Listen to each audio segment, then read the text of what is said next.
The Galactic Academy's Grand Hall shimmered with light from 3 suns suspended in simulated orbit above a domed ceiling. Banners 100 worlds hung proudly from the spires, each embroidered with symbols of intellect and diplomacy. Beneath them, a small group of alien students stood shoulder to shoulder, draped in ceremonial sashes, their iridescent skin or fur or carapaces catching the soft golden glow of starlight. Today, they would be dispatched to a place whispered about more in myth than in curriculum, Earth. Deathworld Class 5, murmured Rillin, flexing the fine tendrils of her facial fans in anxious disbelief. She stood tall and serpentine, a scholar from the Ophrix Dominion, known for their analytical prowess and hypersensitivity to atmospheric fluctuations. Class 5 sounds dramatic, grunted Braille, his voice rough and filtered through a translator unit embedded in the bark-like plates of his throat. He was a Corinth brute, solid, cautious, and bred from a culture where survival was an art form, but probably overrated. "You're both wrong," chirped Vexa with unsettling delight. The insectoid Phrixel unfurled her wings briefly, flashing iridescent light, like a sign of challenge. "I read every report. Every life form on that planet wants something dead. The planet itself is a trial. I can't wait." They were joined by Sun, the quietest of the group, who hovered slightly above the floor in a gravity-neutral field. A Saurian, capable of processing multiple streams of thought simultaneously. Sun rarely spoke unless it was important. "We're not going to fight Earth," he said, his voice like a drifting breeze. "We're going to observe it, document, understand why it evolved so hostile." Rillin hissed gently. "I still think this is punishment, not education." But their opinions were irrelevant now. The assignment was locked, the Council's blessing sealed. Earth, the cradle of notoriously aggressive, alarmingly adaptive species, had agreed to an interstellar academic exchange. The humans, of course, were unaware of their guests. Observation would be conducted through cloaked installations, fabricated identities, and neural-disguised fields. As the transport lifted from the station and broke into the folds of sublight travel, Rillin stared out the viewport, trying to locate the faint spiral of the Milky Way. Somewhere in that blur of stars was Earth, uninviting, unknown, and completely indifferent to their arrival. Their descent was turbulent, not due to mechanical error. The vessel was impeccable, but because Earth's atmosphere, even in predictable zones, had an unpredictable temperament. Wind shear bucked the shuttle, like a predator testing its prey. Lightning danced across cloud banks with no provocation. Braille's hands gripped the harness tight enough to creak. Vexa clattered excitedly in her restraints. Sun closed all 4 eyes. When they landed in a disguised research facility beneath the Scottish Highlands, the transition was abrupt and jarring. No applause, no welcoming committee, just the silence of soil overhead, and the faint static hum of cloaking technology. A tall, angular hologram of their supervisor materialized, an Aryan named Dalek. "Welcome to Earth. Your mission is as follows: observe, document, survive. Do not engage. Do not interfere. Humans are highly perceptive and easily alarmed. Your quarters are this way." The quarters were sparse, utilitarian, and deliberately alien and designed to prevent any confusion about their purpose. Screens flickered with news feeds, security cam loops, and environmental data. Temperatures fluctuated wildly across the globe. Natural disasters, armed conflicts, viral outbreaks. Earth's default state seemed to be turmoil. They acclimated slowly. The neural filters helped them process human languages, behaviors, and sensory inputs, but it didn't soften the shock. On the first day, Braille nearly flattened a wolf spider that had crawled under the door. Rillin screamed at a harmless squirrel that stared at her too long. Sun, curious, watched a video of a human leaping from a mountain with a thin fabric wing and softly muttered, "Insanity dressed as courage." Vexa was the only one who seemed to enjoy herself. She watched footage of bear attacks and MMA fights with equal fascination, clicking her mandibles in delight. This species evolved without natural armor. Their claws are dull, no fangs, yet they fight like apex beasts. Fearless or suicidal, Braille rumbled. Rillin scrolled through human history texts, her disgust mounting. Their own history is written in blood. Every century, a new war. Every generation, a new enemy. They poison their air, flood their seas, and yet they multiply. That's what makes them interesting, said Sun. 3 days into mission, they ventured outside for first time, draped in illusion fields, human in appearance. They walked cautiously through a nearby town, attempting to mirror gestures and postures, practicing their understanding of subtle emotional cues. It was overwhelming. Everything was loud, from the shouting of vendors to the blast of car horns. Smells clung to the air: grease, fuel, sugar, sweat. Earth was alive in the most visceral, chaotic sense. Children darted past them in play. Dogs barked at passing shadows. Someone laughed too hard at something they didn't understand. Back in the base, Rillin collapsed into a vibrating stress pod. They're impossible to read. No biological logic. Smiling when angry, laughing when frightened. It's camouflage, Sun offered. Psychological evolution. They lie not just to others, but to themselves. Later that evening, Dalek transmitted a report for review.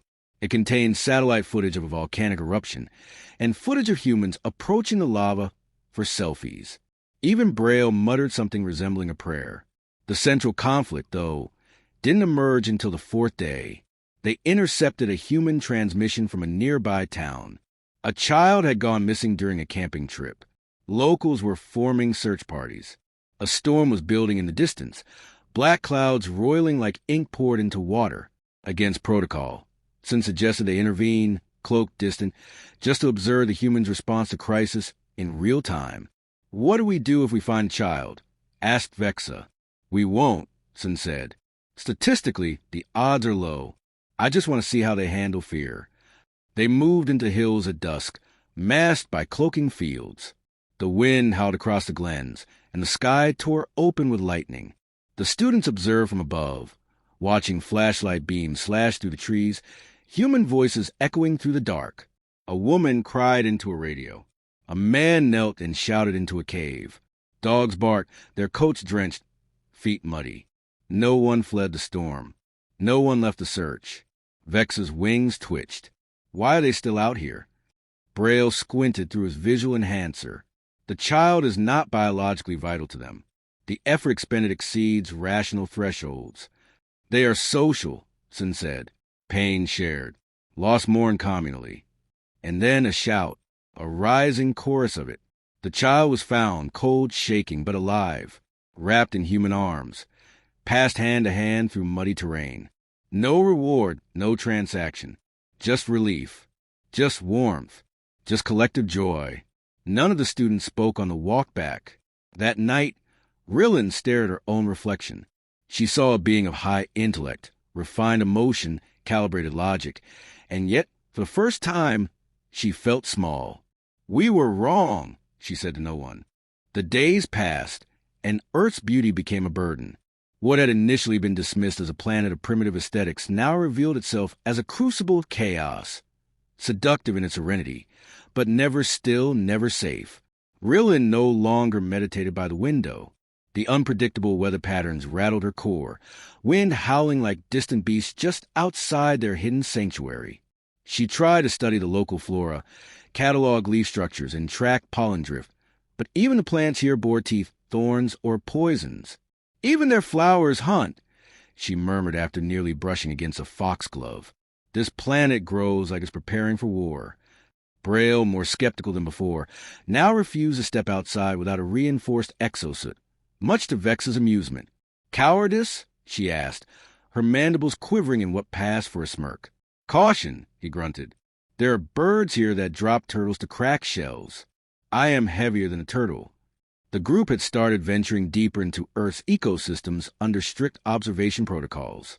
Their cloaking systems remained flawless, but the environments themselves were less forgiving. It began with a field study near the ocean, supposedly a calm tide pool zone during low tide. They observed in silence. Sea stars gliding slowly over rocks, barnacles flexing, crabs scuttling through crevices.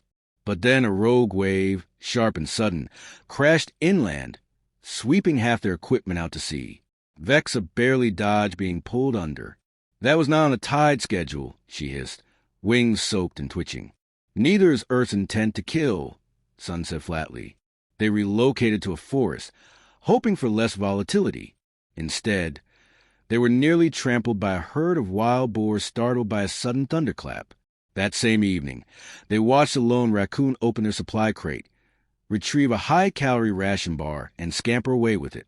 They are clever, Sun noted, and starving. Everything here is starving or hunting, Rillin muttered, inspecting the damaged crate.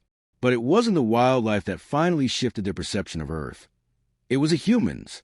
On the seventh day, they observed a group of young adults participating in what they assumed was military training. Helmets, ropes, shouting, all indicators of discipline. It wasn't until a participant leapt backward off a cliff with only a harness and a stranger holding the line that they understood. They are doing this willingly, Rillin said, eyes wide. This is recreation, Braille added, his voice tinged with disbelief. They stayed and watched for hours. Humans flinging themselves from great heights, riding metal frames down rocky terrain, diving into icy rivers. Not one showed hesitation. If anything, they seemed energized by the risk. They celebrate fear, Vexa whispered. They chase it like prey. Sun, silent for a long time, finally nodded. It's not madness. It's ritual. Fear as transformation. The moment unsettled them more than any beast or storm had. But the horror truly began when the first infection hit. Braille had brushed his hand against a railing in a public park. Less than 40 hours later, his internal temperature began fluctuating erratically. He developed chills, followed by a mucus buildup that hardened in his throat filters. His thick armor plates became inflamed along their edges, flaking like diseased bark. Rillin ran every scan she could. It's microscopic life. Millions of them, swarming through a system. Our immunobarriers can't track all their mutation rates. They're waging war, Sun murmured, and winning. Braille lay motionless, his groans sounding like rocks grinding together. Earth's pathogens were not designed for his physiology, but they were adaptable, persistent. The planet itself didn't need to lift a finger. It had conscripted armies too small to see. Vexa stood guard at his door, her usual restlessness replaced by something foreign. Uncertainty. If he dies, she said, we leave? He's stabilizing, Rillin replied, though her tone lacked conviction. But Earth is not passive. It doesn't merely kill. It tests, and it keeps testing. When Braille recovered, he said nothing, but something in him had changed. He no longer mocked caution. He barely spoke at all. The group resumed their study, but with more distance now, more fear. They reviewed human footage next, attempting to understand what survival looked like through the eyes of Earth's natives. They watched videos of humans enduring deserts, blizzards, war zones. One man walked across an entire continent alone. Another survived being trapped under a boulder for days, by amputating his own arm. These are not accidents, Rillin said. They are stories. Lessons, Sun corrected. Humans retell survival, reframe suffering as strength. Braille's voice came from the corner, gravelly but resolute. They endure what we consider fatal, and they evolve because of it. But endurance had its limits. It was Vexa who decided to engage, a breach of protocol, but not unexpected. She had grown increasingly obsessed with humans, particularly with those she deemed combat thrivers. She slipped away from the base and followed a group of teenagers into the woods. Paintball, she thought. A harmless mock battle. She returned hours later, cloak glitching, one wing cracked, armor scuffed. They hunted each other, she said. No predators. Just humans pretending to kill. You broke the rules, Rillin snapped. We're not here to interact. I watched the child run into a hail of paint pellets, laughing, Vexa replied. She didn't flinch. She wanted to win more than she wanted safety. Sun turned slowly. You saw a death play acted. They dilute fear so they can feed on it. The group began to fracture. Rillin advocated for early extraction, citing increasing mental strain. Vexa wanted to go deeper, study human minds, their violence, their arts. Braille said little but kept his tools close. And Sun, always serene, had begun to broadcast encrypted thoughts no one could decode. Their silence grew heavier. Their dream stranger. On the 11th day, they witnessed a human funeral. It was an old man. Dozens gathered in mourning. Yet they also laughed, shared stories. Some wept, others offered strange, folded flowers and wrapped food. A child placed a photo of the deceased in the grass and whispered something. They do not fear death, Rillen said. They respect it, Braille countered. They tame it through ritual. It's not taming, Sun said quietly. It's knowing. They know they'll die, and they keep living. That night, no one slept. They gathered in the observatory, looking out at the stars smothered behind Earth's clouds. This planet is not hostile by mistake, Rillen finally said. It's a crucible, and humans are the flame it forged. We weren't sent here to observe Earth, Vexa whispered. We were sent to understand why it's still standing. And far below, across the darkened countryside, a human man emerged from his tent in the rain, barefoot, laughing into the storm. The wind howled louder. The earth answered back. They were beginning to understand. But it was only the beginning. The storm that came on the 12th day was not one of weather, but of silence. It arrived without sound or warning, just a sudden absence of signal. One moment the base hummed with data feeds, surveillance loops, atmospheric readings, and the next, it was void. Dead terminals. Static screens. No uplink to the orbital satellites. No contact with the Galactic Academy. Sun stood motionless before the dark monitor wall. We're being tested again.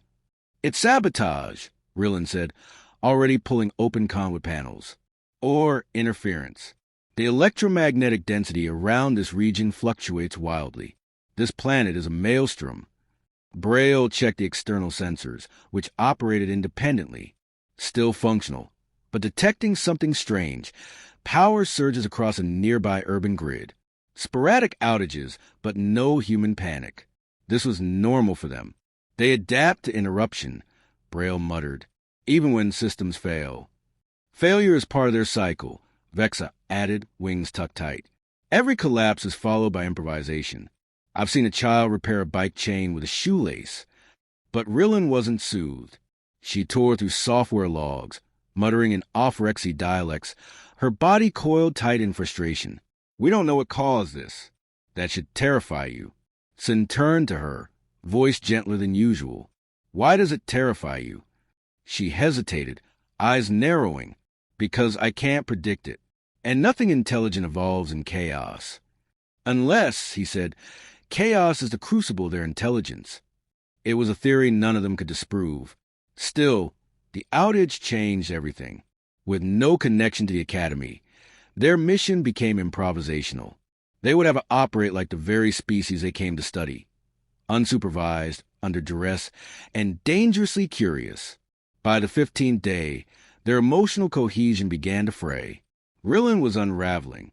The sensory noise of Earth, its smells, its light, its volatility, was like a constant barrage. Her people were bred for harmony, for meditative clarity, and Earth offered none. I dream of stillness, she whispered one night to no one in particular. I dream of silence. But Earth never sleeps. Even its shadows move. Braille became more withdrawn, but also more meticulous. He constructed new defensive tools from human scrap, insulated gauntlets, vibration sensors, terrain mapping lenses. His survival instinct had evolved into something else. Respect. They endure not because they overpower nature, he said, fitting a makeshift sensor into his arm guard, but because they cooperate with it, wrestle it, coax it. There's no triumph, only persistence. Vexa, meanwhile, began collecting art. She snuck into human stores and cultural centers under full disguise and returned with objects. Music players, street sketches, a child's handmade necklace of plastic beads. She lined her quarters with them. They build beauty inside chaos, she said. It's defiance, or maybe hope. Sun said little. He spent hours watching old human documentaries and amateur footage, disaster response, rescues, survival confessions. His gaze was unreadable, his thoughts increasingly distant. And then the breach. On the 16th day, at 3:09 a.m. local time, the proximity alarm, isolated from the main system, chirped once. A soft, pulsing alert. Something had entered the outer perimeter. They raced to the surveillance alcove. Only one feed still operated. Thermal. A heat signature. Humanoid. Moving erratically through the woods. Alone. Small. Carrying something. Human, Braille confirmed. Adolescent. Injured. No, Rillin said, analyzing the stride. Exhausted, but determined. The group argued. Protocol demanded observation only. No interference, especially now with no contact from command. But something had shifted in them. Some mirror Earth had held up. The rules were too fragile now. The walls too thin. Vexa made the decision. I'm going. No, Rillin snapped. You go alone, you jeopardize a mission. We all go.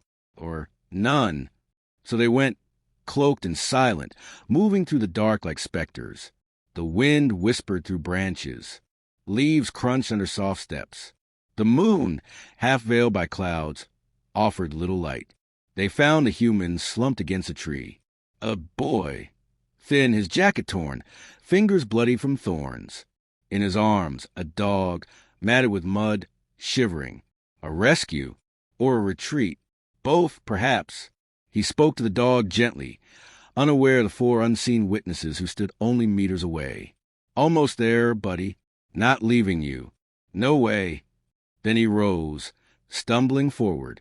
Rillin stepped forward instinctively, forgetting protocol for first time. We can't, Sun said sharply. He can't see us. It'll break his reality. He's already breaking, she hissed. Look at him. Braille said nothing. Instead, he moved ahead of the boy's path and placed something on the ground, a small energy pack, disguised as a flashlight. It would glow softly, emit warmth, and project a minor navigational pulse toward safety. The boy found it minutes later. He stared confused and picked it up. The light glowed blue, and the faint tone pulsed northward. He hesitated, then followed. None of the team spoke as they trailed him from the shadows, just far enough to see him reach the tree line, where other human lights glittered in the distance. Voices called. One of them his name. He ran, the dog in tow. When it was done, they stood in the clearing for a long time, surrounded by Earth's breathing. We've broken protocol, Rillin finally said. No, Sun replied. We followed a pattern. Empathy. Action. It's what humans do. Perhaps what we needed to do. Back at the base, the systems flickered to life. The signal returned. Communications resumed. The Academy was already reaching out, demanding status updates, requesting environmental scans, threatening retrieval if contact was not restored within 6 hours. No one responded immediately. Instead, they gathered in the observatory one last time, staring not at the stars but at Earth. I understand now why they call this a Deathworld, Rillin said. It's not just a danger, it's a demand. This world takes everything, Braille added. Comfort, certainty, control. And yet, Vexa said softly, running her claw across a crayon drawing taped to the wall, it gives them something no safer world does. Resilience. Sun watched the horizon, where the sky was just beginning to bloom with pale color. A dawn earned, not given. Earth doesn't test life to destroy it, he said. It tests life to prove it. And in the distance, as if an answer, the first birds began to sing. The mission was nearly complete, but none of them felt finished.